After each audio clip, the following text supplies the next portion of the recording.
Hi everyone, my name is Habon and this is what I'm going to say. Well, obviously future tense because I haven't done it yet. This is what I'm going to say for my year 10 speech, which is obviously about anything, and I hope I get a distinction. What is it called? Distinction? I don't want to merit, I don't want to pass. I want a distinction. I want to get that distinction. I will cry if I don't. I will cry on my mother's floor, like literally. Okay, my title is No Different. Here we go. We ignore history, we ignore suffering, we criticize other and we ignore humanity. That's the reality for some people. Some people are so self-centered that they can't seem to understand what's going on around them. Only themselves. We all seem to care when it's people we love, right? That's our priority. You may be familiar with a young girl called Naima, a young white girl who has disappeared off the face of Earth on a random Thursday evening. A young white British girl. Yearly, at least £100,000 alone goes into the funding of finding this young girl. It must be despairing for the parents and carers. After almost 20 years of search, many people believe that Madeline may no longer be alive. Now, are you familiar with the name Naima? Naima Mohammed. 5 years ago, my 16-year-old cousin, Naima, boarded a boat to escape the tribal violence in Somaliland, hoping for safety and a better future. But she was never to be seen again. Since that day, my family has been left with nothing but grief, unanswered questions, and the pain of not knowing whether she survived. This disappearance makes me think of Madeline McCann, whose case received worldwide attention for many continuous years, and funding for however long. While every missing child deserves to be found, it is heartbreaking to feel that some children like Naima, Black and Muslim, and fleeing conflict often disappear off the face of the earth without the same level of public concern or support. For my family, the silence of her surrounding her disappearance has been just as painful as losing itself.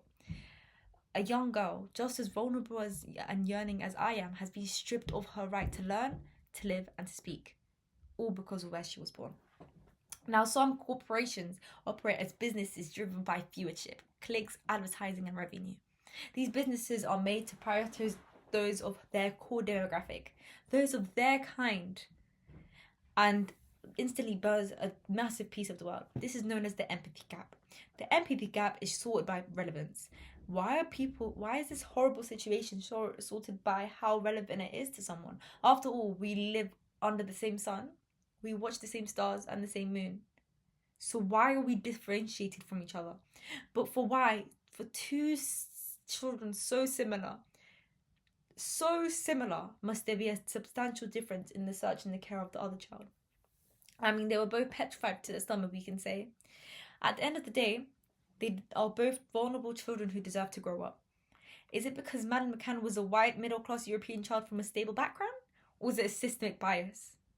The bias that sorts the most relevant, that describes the extensive social media coverage hierarchy given to people of those who are white and female and young, compared to the lack of coverage given to people of colour or those from foreign backgrounds. I and many people believe that there should not be an ethnic or religious hierarchy for missing children. Every child possesses an inherent right for safety, dignity, protection, to grow and to be educated, and to succeed in life. The current state that we are in goes against our own principle of our human rights, which is prohibiting discrimination to any kind.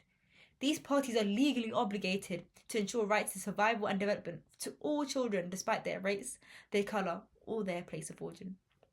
A child has zero control over where they were born. So why? Why should they be treated like a piece of rubbish? Why should they be tossed around? What can we do? My questions will be, what can we do to fix this? We can first start by making 5 to 10% of our taxes go towards charity. This can go into the funding of research and the development of vulnerable people and work to put a stop to this. This gathers money which has a good benefit, and we should create an act in stabilizing everyone's success and giving every vulnerable every vulnerable child access to education, clean water, healthy food, and a shot in life.